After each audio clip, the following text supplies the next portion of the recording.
हमारे पूर्वज कहते थे लोहा लोहे को काटता है, हमारे पूर्वज कहते थे न रहेगा बांस न बजेगी बांसुरी, लेकिन इन दोनों सिद्धांतों को हमने आज तक लागू नहीं किया। भारत का संविधान मदरसा खोलने की परमिशन नहीं देता। मैं पहले कई बार कह चुका हूं, आर्टिकल 30 एजुकेशन इंस्टीट्यूशन खोलने की परमिशन देता है, यानी engineering college, medical college, law college खोलने की परमिशन देता है, मदरसा खोलने की नहीं। कुरान पढ़ाने की परमिशन नहीं देता, हदीस पढ़ाने की परमिशन नहीं देता।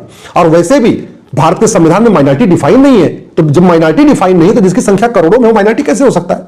माइनॉरिटी तो वो कहलाएगा जिसकी संख्या 500,000 हो, माइनॉरिटी वो कहलाएगा जिसकी संख्या 10,000, 20,000, 30,000, 50,000, 1 लाख हो, माइनॉरिटी वो कहलाएगा जिसकी संख्या 5 लाख या 10 लाख हो। जिसकी संख्या करोड़ों में हो माइनॉरिटी थोड़ी हो सकता है। और जब वो जिसकी संख्या करोड़ों में है वो माइनॉरिटी नहीं हो सकता, तो फिर माइनॉरिटी बन के वो मदरसा कैसे खोल सकता है?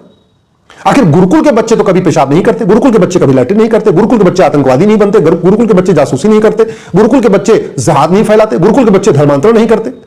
और जितनी घटनाएं हो रही हैं इसमें सब में एक कॉमन चीज है, वो है मदरसा।